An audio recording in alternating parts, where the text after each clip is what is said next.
When it came to retirement planning, I always had more questions than answers.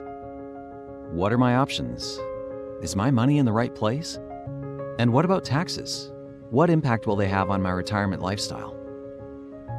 Then I heard about tax diversification from my New York Life financial professional, and how the earnings I get from my retirement assets basically fall into 3 tax categories: taxable, taxable later, or completely tax-free. Right away, I could see that it made sense to dedicate some of my investments to the tax-free category. And that's where permanent life insurance comes in. You see, permanent life insurance not only protects my family, it also guarantees asset growth through my policy's cash value along the way. Best of all, the cash value can provide tax-free income for retirement as my needs change. So, I'll enjoy more income by losing less to taxes. And that means more money for me to use in retirement. Want to know what tax diversification can do for you? Do what I did. Ask your New York Life financial professional.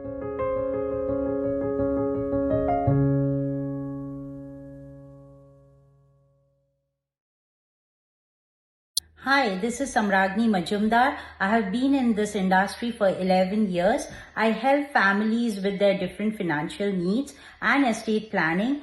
Please call me at 732-692-4818 to schedule your free consultation. Thank you.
বিস্তীর্ণ দুপারের অসংখ্য মানুষের হাহাকার শুনেও নিঃশব্দে নীরবে ও গঙ্গা তুমি গঙ্গা বইছো কেন?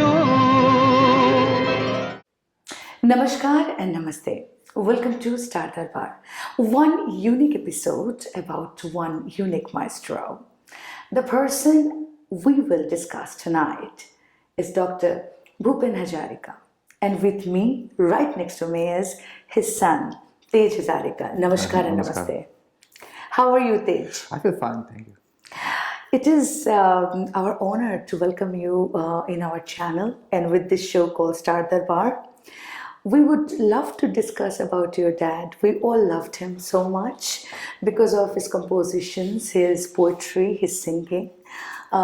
We don't need to say it all because all my viewers, they already know who we are talking about. So let's go back a little when you were little, and we would love to know that how was your connection with your dad? Well, first of all, thank you very much for inviting me to this. As you know, my life got connected to my dad like hardwired a lot more. When I cremated him in 2011 in Guwahati, then nationally everybody identified me with my dad. Fact of the matter is that I spent many years of my childhood apart. We spent apart because he was in India and I was being brought up by my maternal grandmother in Africa, though I took birth in India and my parents were together for a while. And but I was being brought up by my maternal grandmother. I spent maybe 3 years in Assam when I was born in India, and then I went there and I spent 3 years, and then my dad got off on this difficult path in Calcutta, and it was decided that I should let him and my mother, continue with their adventure, aims and ambitions and what have you. And so, I don't know if I answered your question, but Well, the connection, of course, I mean, we're here to listen to all the stories that you can tell Yeah. us. Well, yeah, to actually, the significant part is that to me, my dad and mom, when I remember them, they always took on this air of like very kind of fairy tale, like beautiful mom and dad, who could sing, and people swooned on them, and whether he was in Gujarat or whether he was in Uganda, people just like worshipped him. And my mother also, she was very beautiful and articulate and what have you. So in my mind, even though my parents weren't there, when I was little, they were like these magical figures. And then I always knew in the back of my mind, I was very confident that, oh, it can't be that bad. Also, when my father released his first album, The Songs of Assam, HMV, this must be like 1954, 56, something like that. And my grandfather, that we received 3 LPs from him, from Calcutta. Okay. My father went and specially bought a big German Grundig, record player with radio and a showcase on the side, shiny one, with good sound. And that was my introduction to my father's singing, actually, because we put on and that was the album when he released all those what became legendary songs, all on that album. So that was when I heard that, I became, he became my alter ego. When that it entered into my system, what my father meant to me and the world, and so that was my introduction to him as a singer and my father.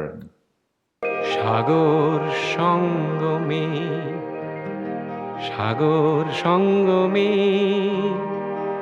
সাঁতার কেটেছি কত, কখনো তো হই নাই ক্লান্ত। সাগর সঙ্গমে সাঁতার কেটেছি কত, কখনো তো হই নাই ক্লান্ত। তথাপি মনের মোর প্রশান্ত সাগরের উর্মিমালা শান্ত। সাগর সঙ্গমে। Your dad was a famous singer, of course, but your mom used to do Bharatnatyam. Yeah, my mom was also very, very talented, very photogenic and very beautiful. And she had very good rhythm. And so at a young age, when she was in Baroda, in the progressive time under the Gaikwads, where they were promoting, like equalizing education for men and women back in the 1930s, early 30s. So so she was sent to study Bharatnatyam with Uday Shankar in Little Girl. Wow. And one of her students was Rita Devi, the great Odissi dancer. And she grew up in that environment, so she was very, she learned it, and I think that she was also sent to Santiniketan also. She encountered, Tagore and then the dance school there and what have you. And So she was steeped in it, and when she came to Colombia many years later, that was after the war, and General Marshall was raising money to rebuild Europe, and so for fundraisers she was dancing at Carnegie Hall and in many fancy places, in front of audiences. So she was applying her dancing skills to raise money for the after-war efforts. But in this way also she met a lot of culturati and people around New York. Right. Another thing is coming in my mind while I'm talking to you, that how your parents met. Do you have any stories for that? Well, this is what it's unlikely, Yeah. it's like again, what are the chances? So here my father is Assamese Yeah. from way in east of India. My mother is Gujarati from a connection to Gujarat, and we were get moved to Uganda, another continent. But it just so happens that after the war, my mother's dad was very progressive. My mother was the first daughter, first kid, first child in the family. And he sent her, after graduation, to New York to study, get a bachelor's in Manhattan School of, university. And at the same time, my father, who was also a very good student, and he'd finished his bachelor's in Guwahati, and then he went to do his master's in Banaras University, Sanskrit University. And then he was found to be really excellent. He got a scholarship to get his doctorate in Columbia University. And my mother finished Manhattanville, and for master's she went to Columbia University as well. And he was in Teachers College University, was 122nd Street, I think, and then her School of International Affairs was a few blocks away. The International House was the house where all the foreign students used to live in. And so that's how they met, because the foreign students would meet at the International House, and they were all very proud and happy because India was getting independence, and they were in a very high form. They met each other there. আমি এক যাযাবর, আমি এক যাযাবর, পৃথিবী আমাকে আপন করেছে, ভুলেছি নিজের ঘর। আমি এক যাযাবর, আমি এক যাযাবর।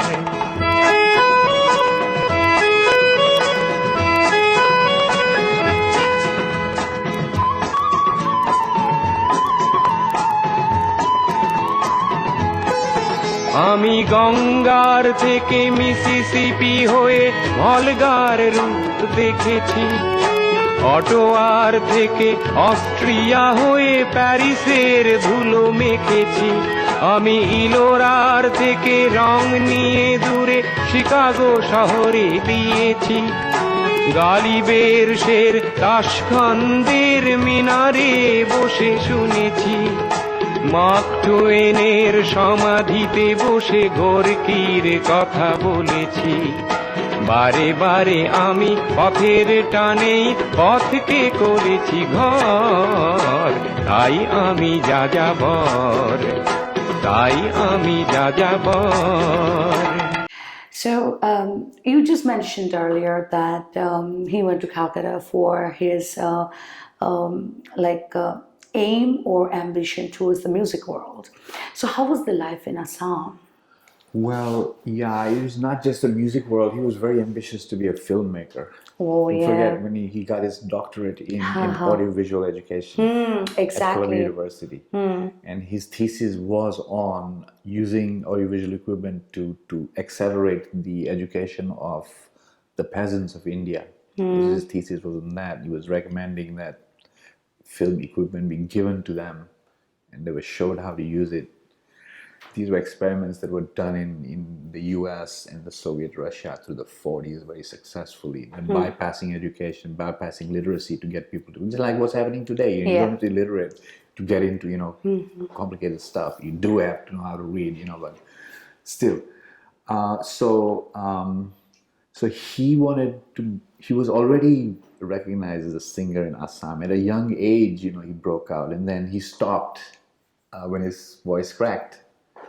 He started doing studies and stuff until his voice came back, and again, you know, he rose to the top. You know, it's like, so. But it was the big thing was film. You know, so.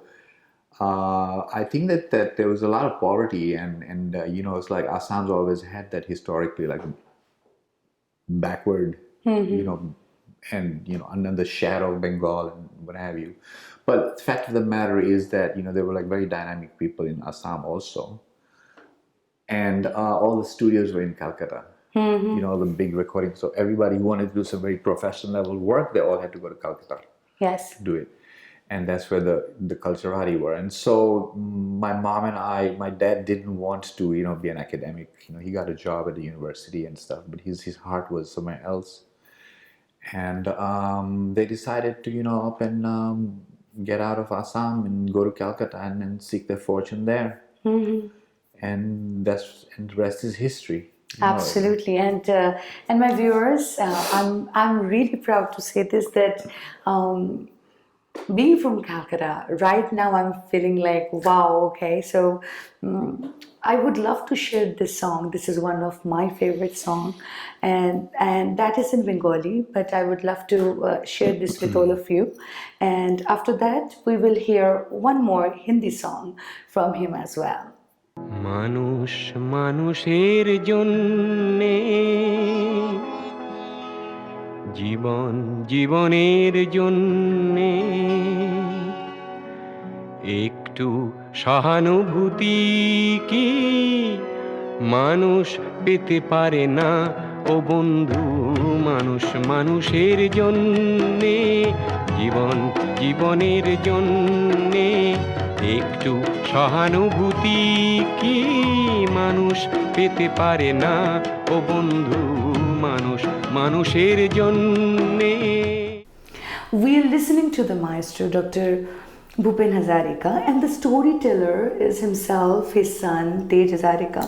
But we would love to hear something from Tej as well. Tej, we need to hear about you as well. Like, you're coming to New York and you're settling down here because you were saying that you were raised by your grandma in Uganda.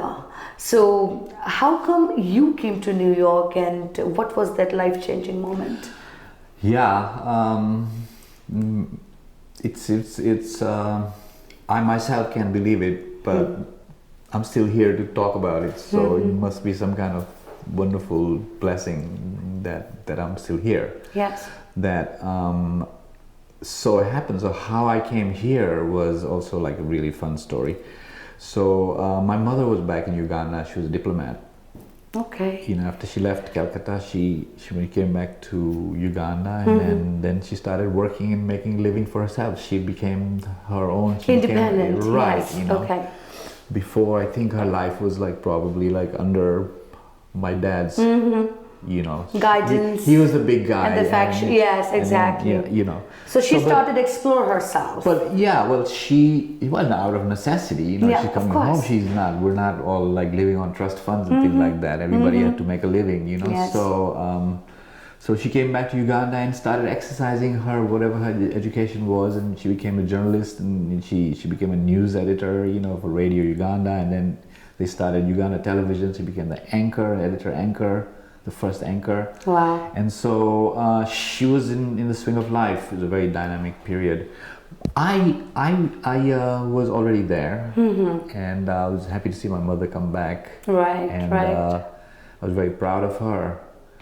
And she was very independendent again. You know, she's the eldest and very independent, and she was going places and meeting people, and she was doing, you know, what somebody in their 20s and 30s is supposed to do, you know.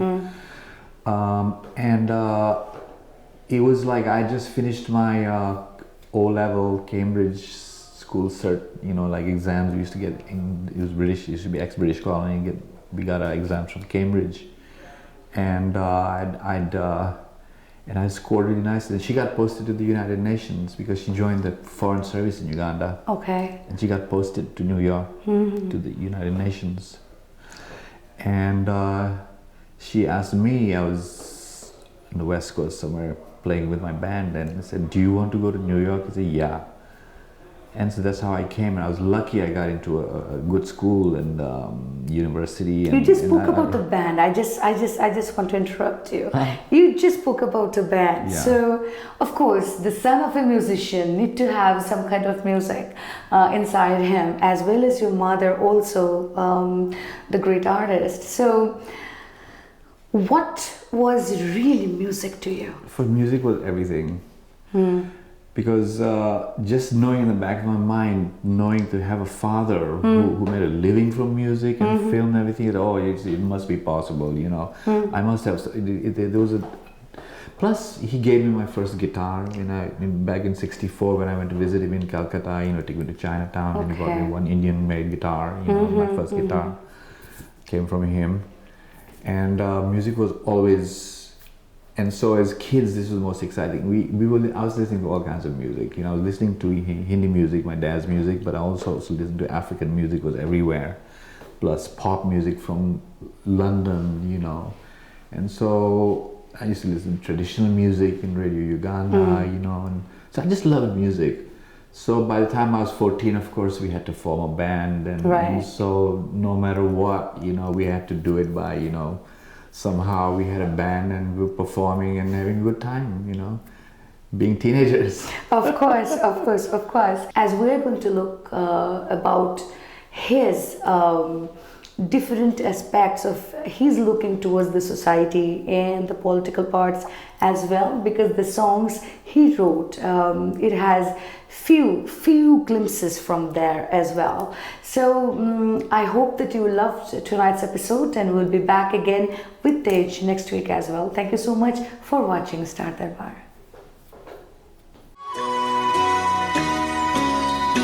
दिल हुम हुम करे घबरा